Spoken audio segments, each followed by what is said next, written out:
राधे राधे। हरे कृष्ण। सभी भक्तगण प्रेम पूर्वक बोलिए श्री राधा रानी की जय।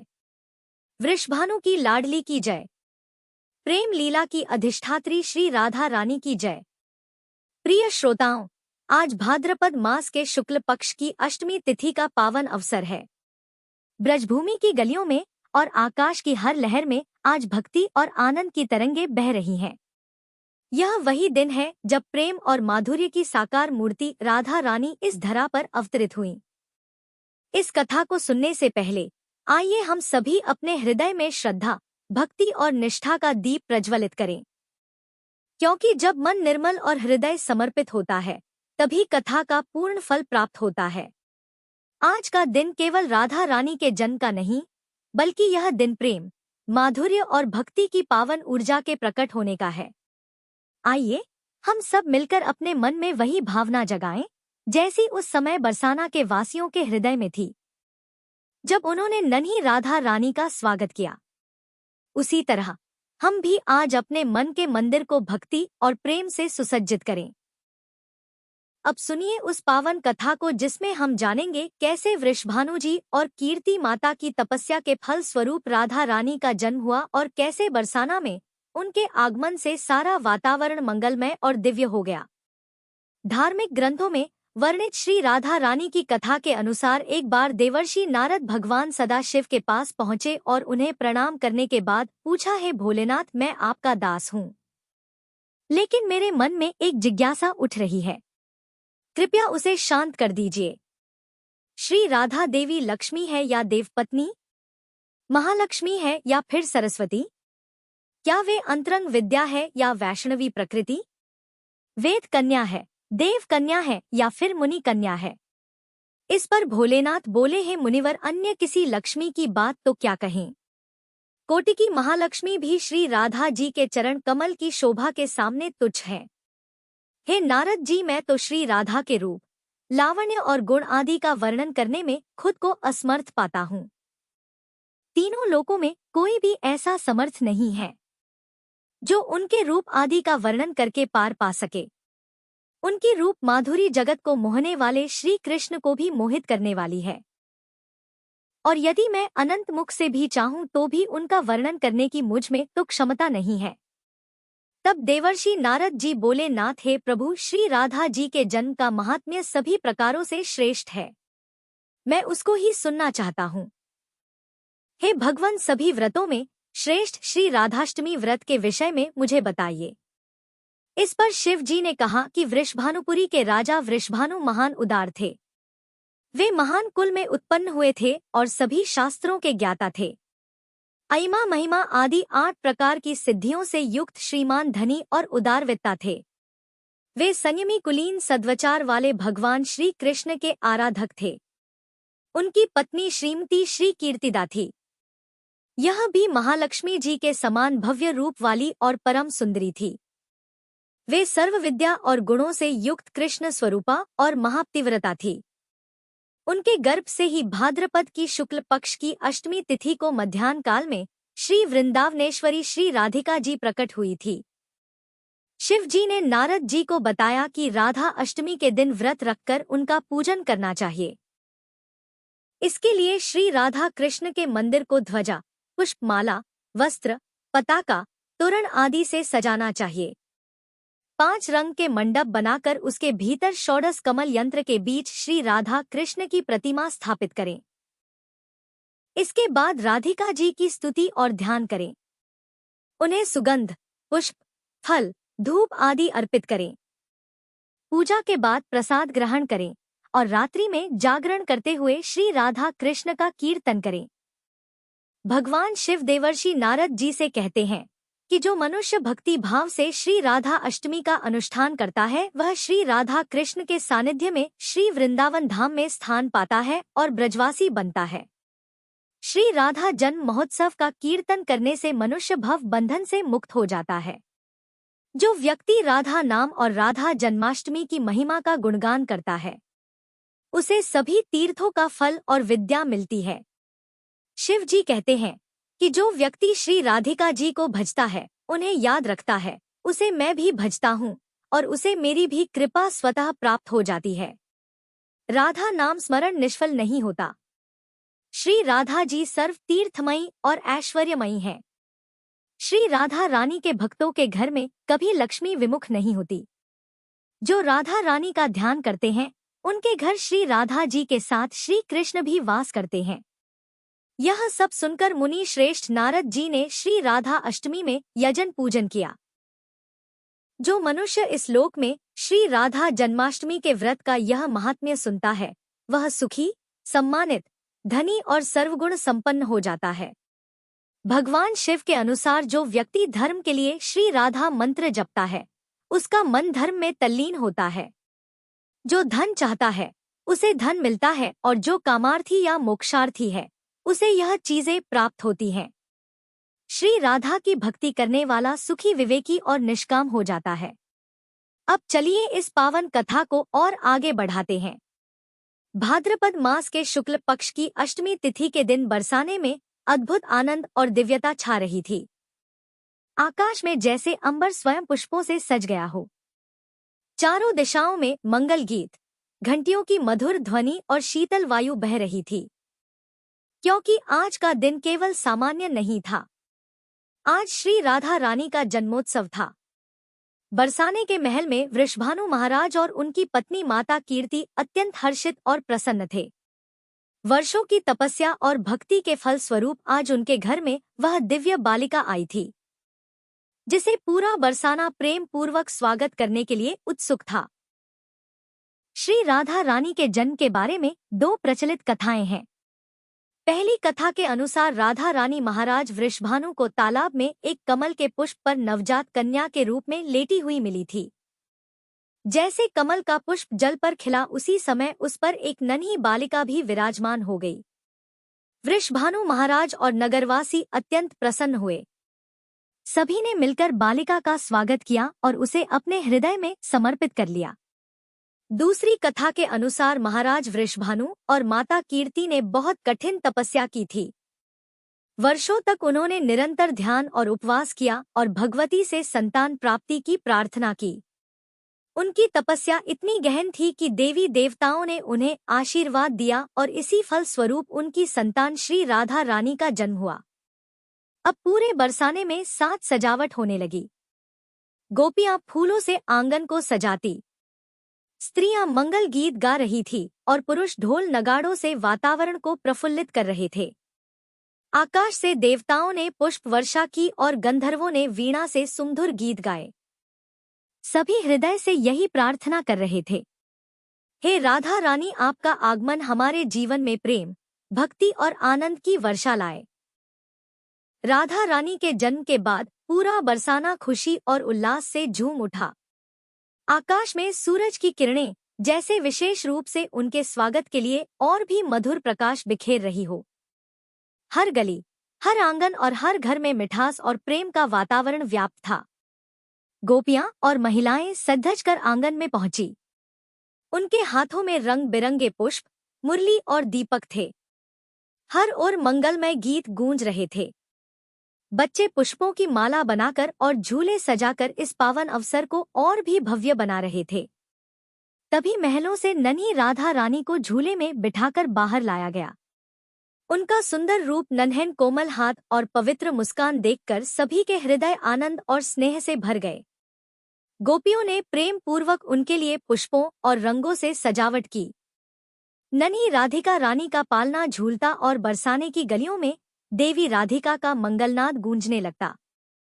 पुरुष ढोल नगाड़ों और घंटे घड़ियाल की ध्वनि से वातावरण को उत्सवमय बना रहे थे। नन्ही सी राधिका रानी पालने में विराजमान थी, लेकिन उनके नेत्र अभी तक बंद थे, क्योंकि उन्होंने प्रतिज्ञा कर रखी थी कि जब तक स्वयं श्री कृष्ण उनके सामने नहीं आएंगे वे अपने नेत्र नहीं खोलेंगी। तभी दूर से कान्हा के छोटे छोटे कदमों की झनकार और उनकी मधुर हंसी की गूंज सुनाई दी। गोपियों और समस्त ब्रजवासियों ने देखा तो वे रोमांचित हो उठे। सभी ने देखा कि नन्हे श्री कृष्ण अपने छोटे छोटे पांव पर पवित्र धरती को छूते हुए राधा रानी के समीप पहुंच रहे हैं। जैसे ही श्री कृष्ण उनके सामने आए, नन्ही राधिका रानी ने अपने नेत्र तुरंत धीरे धीरे खोल दिए। उनके नेत्रों में चमक, हृदय में अपार आनंद और स्नेह का सागर उमड़ रहा था। पहला दृष्टि संपर्क होते ही ऐसा प्रतीत हुआ मानो पूरे बरसाने में प्रेम और दिव्यता की वर्षा हो रही हो।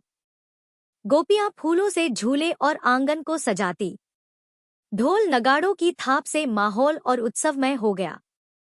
नन्ही राधिका रानी और नन्हे श्री कृष्ण का पहला दृष्टि संपर्क केवल एक दृश्य नहीं था, बल्कि भक्ति और प्रेम का सर्वोच्च संदेश था, और इस दिव्य मिलन से सभी के हृदय आनंद और श्रद्धा से भर गए। यह थी श्री राधिका रानी के जन्मोत्सव की कथा। आइए अब उन्होंने अपने भक्तों के साथ जो लीलाएं की उनके भी दिव्य प्रसंग सुनते हैं। एक बार राधा रानी की सखियां छोटे छोटे बर्तन बनाकर उसमें झूठ मूठ का भोजन बनाकर भगवान जी को भोग लगा रही थी। इतने में ही वहां अचानक दुर्वासा ऋषि आ पहुंचे, और आप तो जानते ही हैं, दुर्वासा ऋषि अपने क्रोध के लिए प्रसिद्ध हैं। दुर्वासा ऋषि को देखते ही राधा रानी और उनकी सखियां अत्यंत डर गई, क्योंकि यदि दुर्वासा ऋषि किसी के समक्ष कुछ भी बात कहते या कुछ भी मांगते तो उनकी इच्छा के अनुसार करना ही पड़ता था, अन्यथा वे क्रोध में आकर श्राप तक दे डालते थे। तभी दुर्वासा ऋषि ने राधा रानी से एक ऐसी मांग की जो अत्यंत दुर्लभ थी। वह क्या थी? यही है आज की हमारी राधा अष्टमी की विशेष कथा। तो चलिए कथा प्रारंभ करते हैं। एक समय की बात है, ऋषि दुर्वासा जी बरसाने गए हुए थे। उस समय श्री राधा जी अपनी सखियों के साथ खेल रही थी। राधा जी और उनकी सखियां छोटे छोटे बर्तन बनाकर उसमें झूठ मूठ का भोजन भरकर भगवान जी को भोग लगा रही थी। श्री राधा रानी और उनकी सखियां यह सब कर ही रही थी कि अचानक से दुर्वासा ऋषि वहां आ पहुंचे। ऋषि दुर्वासा को देखकर श्री राधा रानी और उनकी सखियां ऋषि के सम्मान में उठ खड़ी हुई और वे डर के मारे कांपने लगी। फिर उनको सादर प्रणाम किया। फिर बड़े ही सरल भाव से उनका स्वागत करते हुए उन्हें बैठने को कहा। ऋषि दुर्वासा भोली भाली और छोटी छोटी कन्याओं के इस सरल व्यवहार को देखकर अत्यंत प्रसन्न हुए और उन कन्याओं द्वारा बिछाए गए आसन पर जाकर विराजमान हो गए।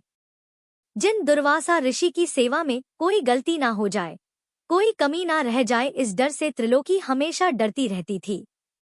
उन्हीं दुर्वासा ऋषि की सेवा भाव श्री राधा जी और उनकी सखियां बड़ी सरलता और बड़े प्रेम से कर रही थी, और ऋषि दुर्वासा उन्हें देखकर सिर्फ मंद मंद मुस्कुरा रहे थे।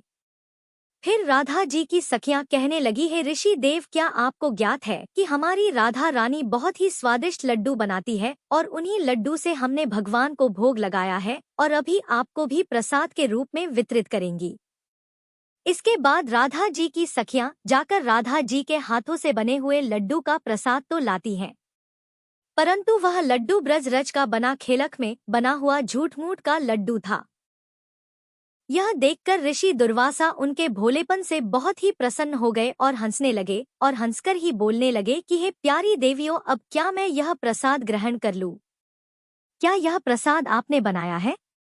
ऋषि दुर्वासा के इस प्रश्न पर सारी सखियां एक साथ थी और एक ही स्वर में कहने लगी, जी हाँ ऋषिवर, यह हमारी प्यारी श्री राधा जी ने बनाए हैं, और हमारा दावा है कि आज तक आपने ऐसे लड्डू कभी नहीं खाए होंगे। उसके बाद ऋषि दुर्वासा जैसे ही उस झूठ के बने लड्डू को प्रसन्नता पूर्वक अपने मुख में डालते हैं, तो वैसे ही वे ऋषि पूरी तरह से आश्चर्यचकित रह जाते हैं, क्योंकि एक तो उस लड्डू में ब्रजरज का यानी मिट्टी का स्वाद था, और ऊपर से उसको स्वयं श्री राधा रानी ने अपने हाथों से बनाया था। इससे ज्यादा और क्या हो सकता है? अमृत को भी फीका कर दे ऐसा स्वाद था उस लड्डू का। वो लड्डू खाकर ऋषि दुर्वासा की आंखों में खुशी के आंसू भर आए, और उसके बाद अत्यंत प्रसन्न होकर उन्होंने श्री राधा रानी को अपने पास बुलाया और बड़े ही प्रेम से उनके सिर पर हाथ फेरते हुए आशीर्वाद देते हुए कहा कि बेटी राधा, आज से तुम अमृत हंसता हुई अर्थात अमृत बनाने वाले हाथ तुम्हारे हाथ से बना हुआ भोजन या कोई भी पकवान खाएगा वह दीर्घायु वाला और हमेशा विजय होगा। ऋषि दुर्वासा जी धन्य है, जिनके आशीर्वाद ने श्री कृष्ण और राधा रानी की अत्यंत मनमोहक लीला के लिए एक मार्ग दिखाया। अब सुनिए राधा रानी की एक और कहानी। बरसाना में एक भक्त थे बृजदास। उनकी एक पुत्री थी जिसका नाम था रतिया। बस बृजदास के परिवार में यही थे। कुल मिलाकर पुत्री और पिता यही उनका परिवार था। ब्रजदास दिन में अपना काम करते और शाम को श्री जी के मंदिर में जाते, दर्शन करते और जो भी संत वहां आए हुए हो उनके साथ सत्संग किया करते। यही उनका नित्यकर्म था। एक बार एक संत ने कहा कि भैया हमें नंदगांव जाना है। हमारे पास सामान तो ज्यादा है लेकिन पैसे नहीं है। नहीं तो हम सेवक कर लेते। क्या तुम हमें नंदगांव पहुंचा सकते हो? ब्रजदास ने तुरंत हाँ कर दिया। ब्रजदास ने कहा गर्मी का समय है, सुबह जल्दी चलना ठीक रहेगा जिससे मैं सुबह 10 बजे तक घर वापस भी आ जाऊं। संत ने कहा कि ठीक है, मैं सुबह 4 बजे तैयार मिलूंगा। ब्रजदास ने अपनी पुत्री से कहा कि बेटी मुझे एक संत को नंदगांव पहुंचाना है, मैं समय पर वापस आ जाऊंगा, मेरी प्रतीक्षा मत करना। अब ब्रजदास जी सुबह 4 बजे राधे राधे करते नंगे पांव संत जी के पास गए जिनका सामान उन्हें पहुंचाना था। संत जी ने सामान ब्रजदास को दिया और ठाकुर जी की पेटी और बर्तन स्वयं ने ले लिए। अब वे समय पर रवाना तो हुए लेकिन संत जी को श्वास रोक था। कुछ दूर चलते फिर बैठ जाते। इस तरह नंदगांव पहुंचने में ही 11 बज गए। ब्रजदास ने सामान रखकर तुरंत ही वापस जाने की आज्ञा मांगी। संत ने कहा कि भैया जून का महीना है, 11 बज रहे हैं, इतनी दूर से थक कर आए हो और तुरंत ही जाने की बात कह रहे हो। थोड़ा जल तो पी लो, कुछ जलपान कर लो फिर चले जाना। ब्रजदास जी कहने लगे बरसाने की वृषभानु नंदिनी नंदगांव में ब्याही हुई है, इसलिए मैं यहाँ का जल नहीं पी सकता। संत जी की आंखों से आंसू बहने लगे। कितने वर्ष पुरानी बात है, कितना गरीब आदमी है, लेकिन दिल का कितना बड़ा है। ब्रजदास जी वापस राधे राधे कहते हुए रवाना हो गए। ऊपर से सूरज की गर्मी, नीचे तपती हुई रेत। भगवान को ब्रजदास पर दया आ गई और वे भी अपने भक्त ब्रजदास के पीछे चलने लगे। एक पेड़ की छाया में ब्रजदास रुके और वहीं मूर्छित होकर गिर पड़े। भयानक गर्मी थी। ऊपर से वे बिना पानी पिए ही वापस चल पड़े थे क्योंकि उनका ऐसा मानना था कि राधा रानी उनकी पुत्री है और पुत्री की ससुराल में पानी पीना भयानक पाप होता है। भगवान ने मूर्छा दूर करने का प्रयास किया लेकिन ब्रजदास की मूर्छा दूर नहीं हुई। तब भगवान ने विचार किया कि मैंने अजामिल गीत गजराज को तारा, द्रौपदी को संकट से बचाया, लेकिन इस भक्त के प्राण संकट में है और कोई उपाय सूझ नहीं रहा, कोई उपाय लग ही नहीं रहा। ब्रजदास राधा रानी का भक्त है, अब तो वे ही इसके प्राणों की रक्षा कर सकती हैं। आखिर उनको ही बुलाया जाए। भगवान भरी दोपहरी में राधा रानी के पास महल में गए। राधा रानी ने श्री कृष्ण को इस भयानक गर्मी में आने का कारण पूछा। अब भगवान भी पूरे मस्खरे हैं। कहने लगे तुम्हारे पिताजी बरसाना और नंदगांव की डगर में पड़े हैं, चलकर उन्हें संभालो। राधा रानी ने कहा कौन पिताजी? भगवान ने उन्हें सारी बात समझाई और चलने को कहा। यह भी कहा कि तुमको ब्रजदास की बेटी के रूप में भोजन और जल लेकर चलना है। राधा जी तैयार होकर पहुंच गई। पिताजी पिताजी आवाज लगाई। इस समय वे ब्रजदास की पुत्री के रूप में ही पहुंची थी। ब्रजदास जी ने सुना कि उनकी पुत्री उन्हें आवाज लगा रही है। तुरंत नींद से जाग गई और बेटी के चरणों में गिर पड़े कि बेटी आज तू नहीं आती तो मेरे तो प्राण चले जाते। फिर बेटी से कहा कि आज पता नहीं क्यों तुझे बार बार देखने का मन कर रहा है। राधा रानी कहने लगी माता पिता को अपनी संतान तो अच्छी ही लगती है ना पिताजी। लीजिए अब आप भोजन ग्रहण कर लीजिए। ब्रजदास जी भोजन पाने लगे तो राधा जी कहने लगी पिताजी घर पर कुछ मेहमान आए हैं, मैं उनको संभाल लूं, आप आ जाना। कुछ दूरी के बाद राधा रानी अदृश्य हो गई और ब्रजदास जो भोजन कर रहे थे उन्होंने अपने पूरे जीवन में कभी ऐसा भोजन नहीं पाया था। भोजन करके वे अपने घर की तरफ चल पड़े। जब अपने घर पहुंचे तब तक शाम हो चुकी थी। जाते हुए अपनी बेटी के पैरों में गिर पड़े। बेटी ने देखा तो अपने पिताजी को उठाकर कहने लगी पिताजी आप यह क्या कर रहे हैं? ब्रजदास ने कहा कि बेटी आज तुमने भोजन और जल लाकर मेरे प्राण बचा लिए। अगर तुम नहीं आती ना तो आज मैं जीवित वापस नहीं लौटता। बेटी ने सुना तो हैरान रह गई। कहने लगी, नहीं पिताजी, मैं तो यहाँ से कहीं भी नहीं गई। बृजदास ने कहा, अच्छा बता मेहमान कहाँ है? बेटी ने कहा, मेहमान पिताजी हमारे घर में तो कोई मेहमान भी नहीं आया। अब बृजदास के समझ में सारी बात आ गई थी। उन्होंने अपनी बेटी से कहा कि बेटी पता है तुम्हें आज क्या हुआ? आज तुम्हारे ही रूप में राधा रानी के दर्शन मुझे हुए थे।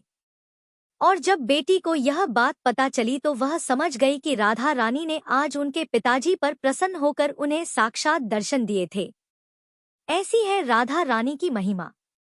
अगर किसी भक्त पर राधा रानी की कृपा हो जाए तो फिर वह अपने भक्त के लिए कुछ भी कर सकती हैं। जैसे राधा रानी बृजदास जी की पुत्री बनकर उनके समक्ष प्रकट हो गई। प्रिय भक्तजनों, अब भक्ति के सागर में गोता लगाते हुए आप श्री राधा रानी की एक और दिव्य कथा का रसपान कीजिए। भगवान श्री कृष्ण के वाम भाग से परम शांत परम कमनीय मूल प्रकृति रूप में श्री राधा जी प्रकट हुई। श्री कृष्ण के अर्धांग से प्रकट होने के कारण ही वे श्री कृष्ण स्वरूपा ही हैं। वे भगवान श्री कृष्ण की आह्लादनी शक्ति हैं। उनकी शक्ति से ही भगवान श्री कृष्ण की प्रत्येक लीला संपन्न होती है। एक बार श्री राधा रानी अपनी सखियों के साथ गह्वर वन में खेल रही थी। तभी दुर्वासा ऋषि अपने शिष्य मंडली के साथ श्री राधा रानी के दर्शन और उनके हाथ से प्रसाद ग्रहण करने की लालसा से वहां आए। श्री राधा रानी को सखियों संग खेलते देख वे उनके रूप सौंदर्य को निहारते रह गए और मन ही मन उनकी स्तुति करने लगे कि ब्रज के वनों में विहार करने वाली श्री राधा को मैं वंदन करता हूँ, जिनकी कृपा के बिना कोई भी श्री कृष्ण को जान नहीं सकता है। एक बाबा को इस तरह एकटक देखते रहने से श्री राधा डर गई और रोती हुई अपनी सखियों के साथ वृषभानु महल में जाकर माता कीर्तिदा के आंचल में छिप गई। माता ने सखियों से जब श्री राधा के रोने का कारण पूछा तो सखियों ने बताया कि वन में एक डरावनी दाढ़ी मूछ वाला बाबा आया है और वह लाली को घूर घूर कर देख रहा था। तभी लाली डर गई। माता कीर्तिदा को समझते देर नहीं लगी कि हो ना हो यह बाबा दुर्वासा ऋषि ही है। इसके बाद माता कीर्तिदा श्री राधा और सखियों के साथ गह्वर वन में गई और दुर्वासा ऋषि को श्री राधा और उनकी सखियों सहित अपना परिचय कराया। दुर्वासा ऋषि ने प्रसन्न होकर श्री राधा को सौभाग्यवती और चिरंजीवी होने का आशीर्वाद दिया। दुर्वासा ऋषि ने माता कीर्तिदास से अपने शिष्यों के साथ श्री राधा रानी के हाथ का बना भोजन करने की इच्छा प्रकट की। माता दुर्वासा ऋषि के इस आग्रह को स्वीकार करने में हिचकिचाने लगी, क्योंकि दुर्वासा ऋषि के साथ उनके 10,000 शिष्य भी थे। साथ ही दुर्वासा ऋषि बहुत क्रोधी भी माने जाते हैं। क्रोध में आकर वह कुछ भी श्राप दे डालते हैं। लेकिन श्री राधा ने दुर्वासा ऋषि के आग्रह को प्रेम पूर्वक सहज स्वीकार कर लिया और अपनी सखियों के साथ अतिथियों के भोजन की तैयारी में जुट गई। श्री राधा ने अपनी सखियों को गह्वर कुंड और श्री राधा सरोवर से रज अर्थात मिट्टी लाने की आज्ञा दी। कुछ ही देर में सखियों के युद्धों ने रज का ढेर लगा दिया। तब श्री राधा ने सखियों को उस रज से छोटी छोटी गोलियां बनाने की आज्ञा दी। श्री राधा के मानसी संकल्प से कदम के पत्ते दोने बन गए और विभिन्न लताओं के पत्ते पत्तल बन गए। अब श्री राधा ने दुर्वासा ऋषि को शिष्यों सहित भोजन के लिए आमंत्रित किया। पत्तल पर रज की गोलियों और दोनों में कुंड का जल परोसकर सबसे भोजन करने का आग्रह किया। दुर्वासा ऋषि को लगा श्री राधा ऐसा कर कर उनका मजाक बना रही है, परंतु श्री राधा के बार बार आग्रह करने पर जैसे ही दुर्वासा ऋषि सहित सब ने रज की गोलियों को मुख में रखा तब तो उन्हें अत्यंत सुस्वादु अलौकिक व्यंजनों का स्वाद आया।